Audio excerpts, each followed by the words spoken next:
안녕하십니까. 미용교육 전공 최연성입니다. 오늘 저희 조는 정서 행동장애를 주제로 발표를 진행하겠습니다. 여러분, 혹시 수업 시간에 한마디도 하지 않고 벽에 움츠려만 있는 아이들을 보신 적이 있나요? 아니면 또 다른 아이는 친구의 펜을 뺏으면서 소리를 지릅니다.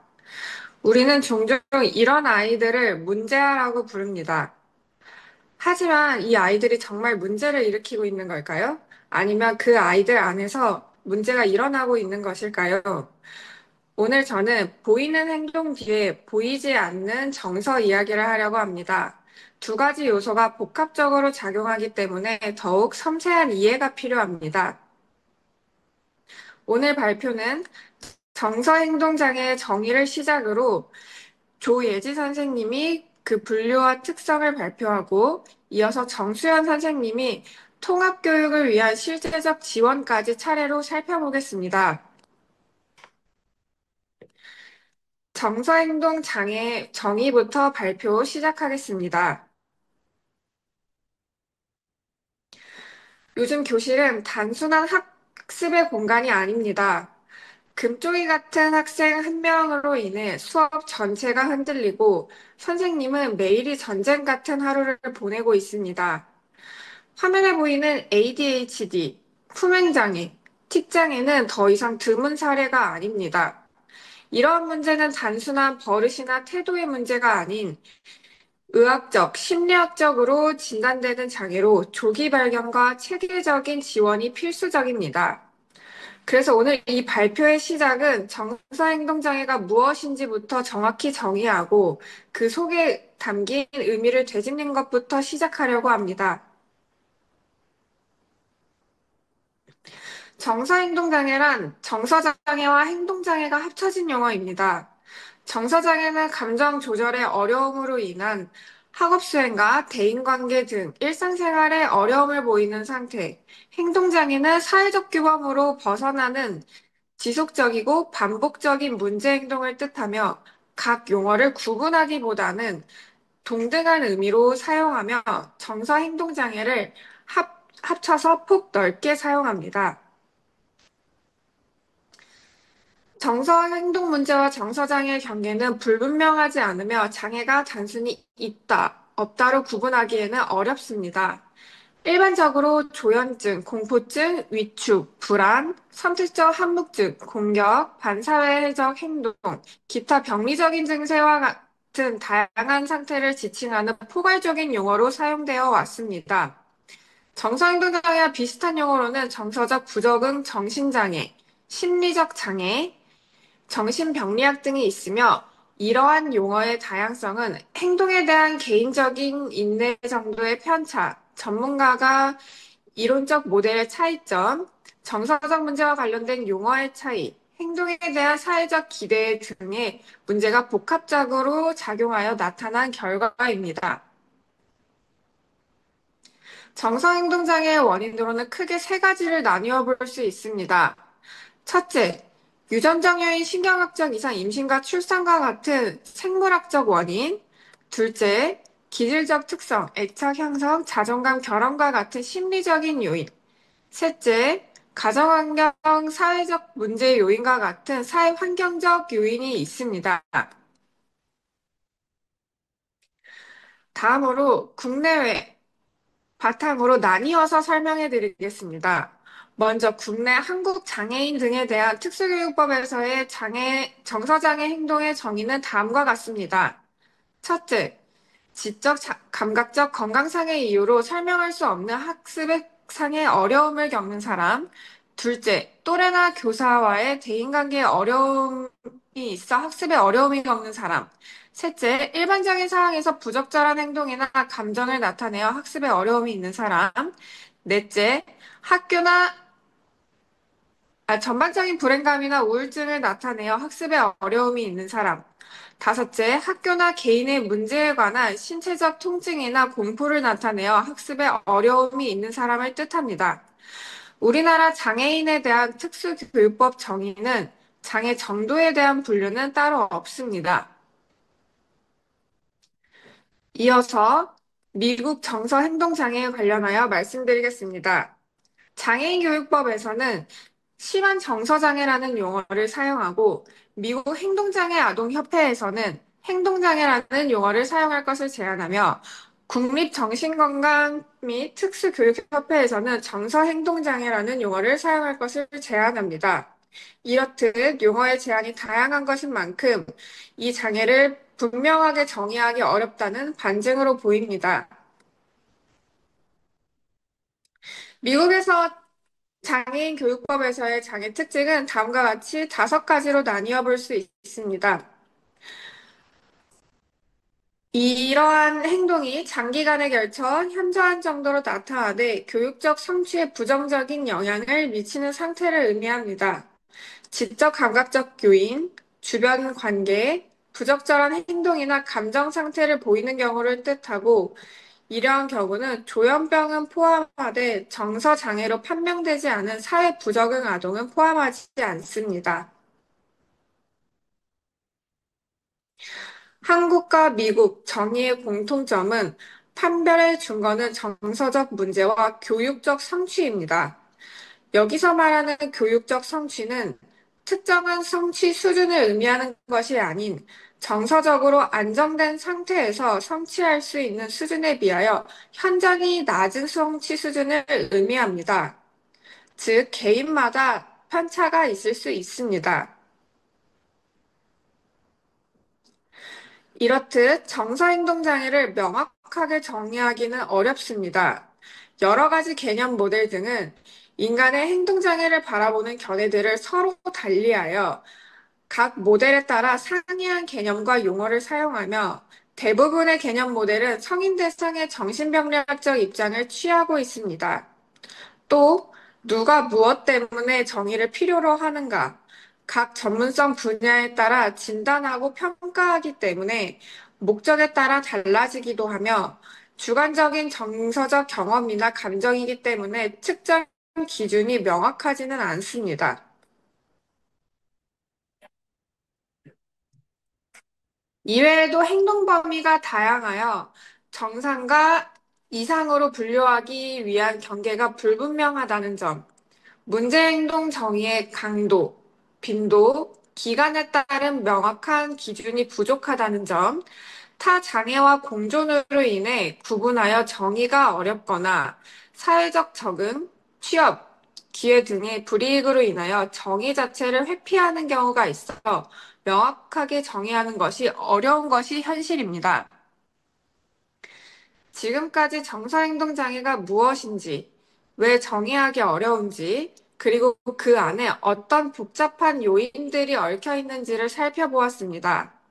그렇다면 이렇게 정의하기조차 모호한 이 장애는 실제로 어떤 모습일까요? 이어서 조예지 선생님이 그 유형과 특성, 즉 구체적인 모습과 양상을 중심으로 발표를 진행하겠습니다.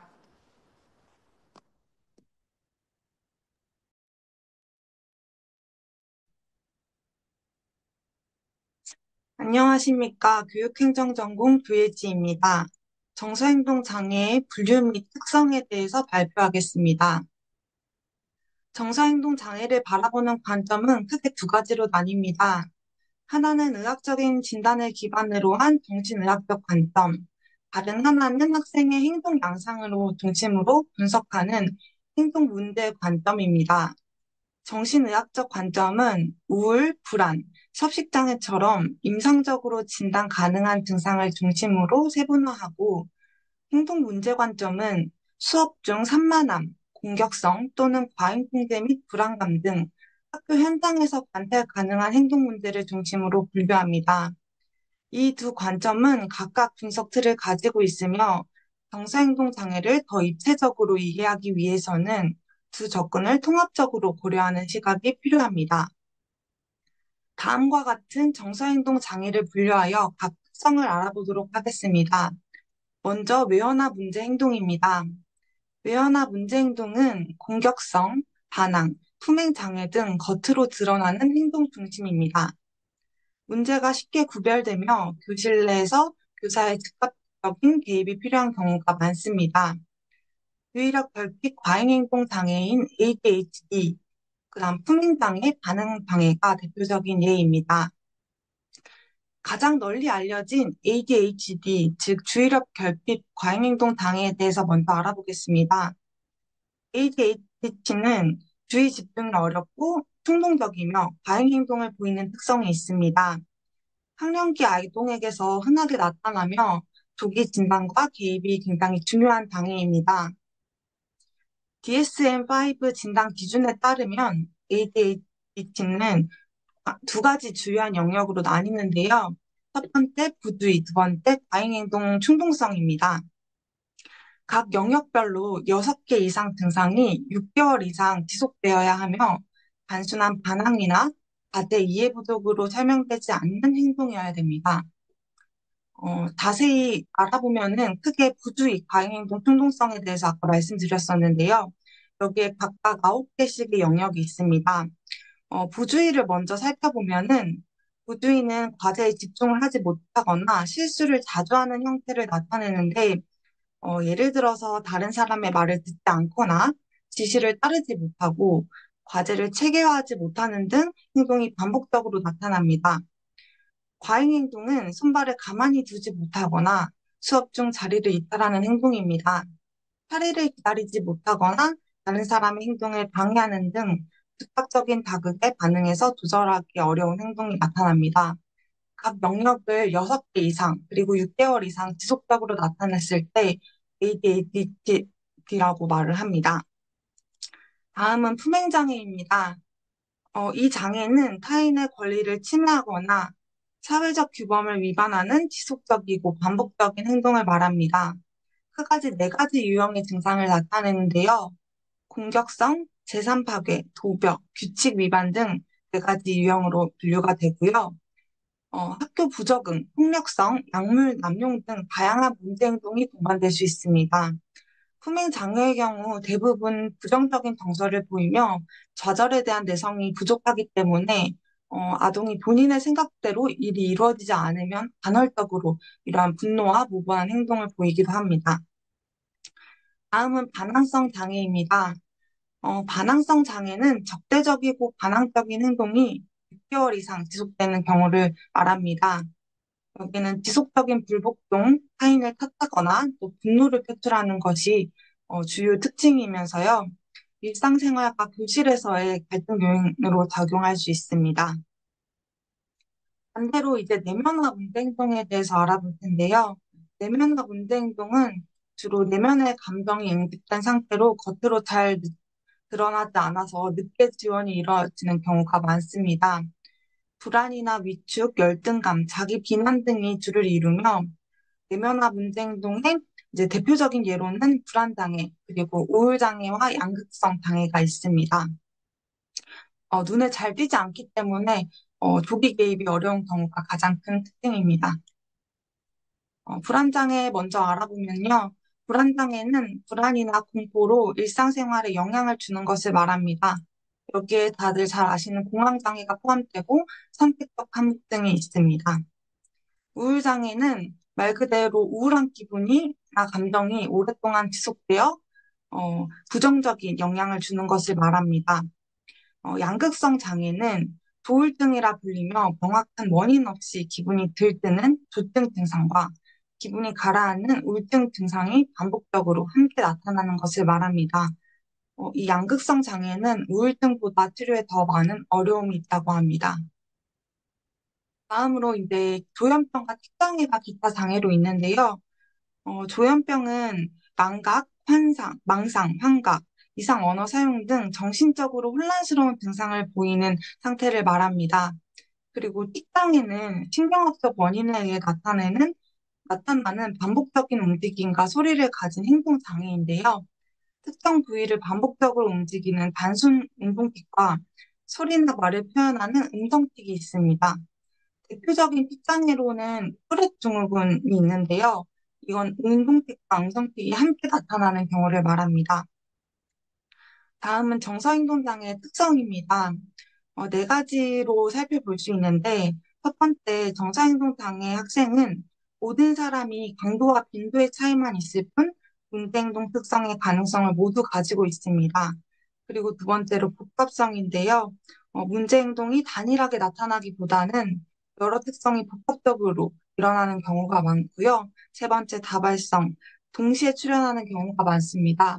앞서 말씀드린 내면화 문제행동과 외연화 문제행동이 같이 일어나는 경우가 많고요. 그렇기 때문에 네 번째, 저희는 단순히 행동만 통제하기보다는 그 이면의 원인을 이해하고 환경적인 요인까지 함께 고려한 접근이 필요합니다. 이상 정서행동 장애의 분류 및 특성에 관한 발표를 마치겠습니다. 이어서 정수연 선생님께서 발표하시겠습니다.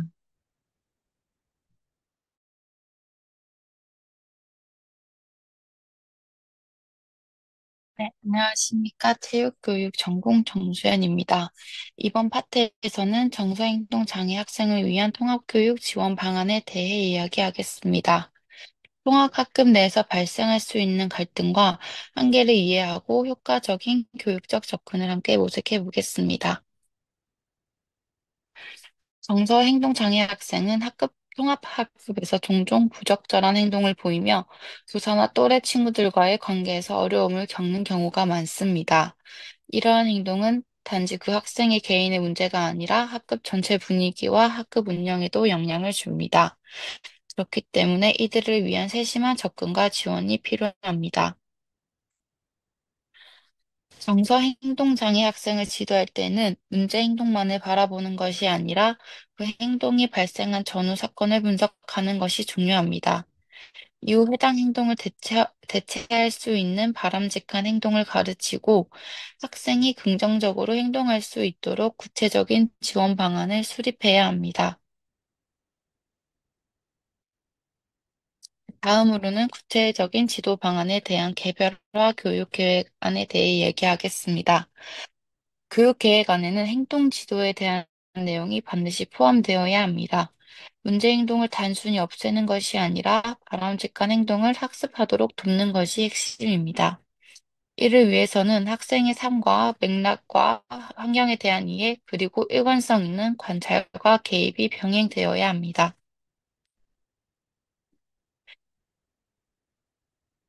또 한 명의 교사만으로는 정서 행동장애 학생을 충분히 지원하기가 어렵습니다. 일반 교사, 특수교사, 상담사, 사회복지사 등 여러 전문가가 협력하는 지원 체계가 필요합니다. 또한 학교는 처벌 중심보다는 문제 해결 중심의 접근을 채택해야 하며 긍정적인 언어로 학생 행동을 유도하는 것이 매우 중요합니다. 체육 수업은 학생 간 상호작용이 많기 때문에 통합교육의 장점이 잘 드러날 수 있는 영역입니다. 자연스러운 환경 조성과 함께 학생 장애 능력 수준에 맞춘 수업 구성 능력이 필요합니다. 예를 들어 다음과 같이 규칙을 단순화하거나 활동 방식을 조정하여 모두가 참여할 수 있도록 해야 합니다. 체육은 공간과 도구에 대한 의존도가 높은 과목이기 때문에 접근 가능한 시설 배치와 보조 도구의 준비가 매우 중요합니다. 또한 무작정 많은 인원을 통합하기보다는 학생 수와 구성에 따른 적절한 배치를 고려해야 보다 효과적이고 안전한 통합 수업이 이루어질 수 있습니다. 이러한 수업이 이루어지는 데에는 무엇보다 중요한 것이 교사의 태도라고 할 수 있습니다. 담당 교사의 수용적인 자세는 장애 및 비장애 학생 모두 상호작용에 긍정적인 영향을 줍니다. 뿐만 아니라 교장, 교감, 그 이외의 관리자, 학부모, 특수교사 등 협력도 함께 이루어져야 하고 학교 전체의 통합교육 방향이 제대로 실행될 수 있다고 말할 수 있습니다. 또한 통합교육에 대해 중요한 것은 학부모의 인식이 가장 중요하다고 할 수 있습니다. 지장의 아동 자녀 부모는 부정적인 모방 효과나 학습 저해에 대한 우려를 갖고 있을 거고, 장애 아동 부모는 자녀가 소외되거나 정서적 따돌림을 경험할까 두려워합니다. 따라서 성공적인 통합 교육을 위해서는 가정과의 소통과 공감, 제도적인 지원이 병행되어야 합니다. 네, 다음은 이번 과제에 사용된 참고 문헌 목록입니다. 지금까지 내용을 바탕으로 다음과 같은 미니 과제를 제시하겠습니다. 여러분은 자신의 전공에 맞게 정서 행동장애 학생과 일반 학생이 긍정적으로 상호작용할 수 있는 협동학습 프로그램 또는 수업안을 설계해 주시면 됩니다. 과제 구성에는 활동 목적, 활동 내용 및 장소, 역할 배분, 교사의 지원 방식이 모두 포함되어야 합니다. 단순한 이론이 아닌 현장에서 실현 가능한 수업안을 고민해보는 좋은 기회가 될 것입니다. 네, 지금까지 정서 행동장애에 대한 정의, 분류 및 특성, 그리고 통합교육을 위한 실제적 지원 방안까지 살펴보았습니다.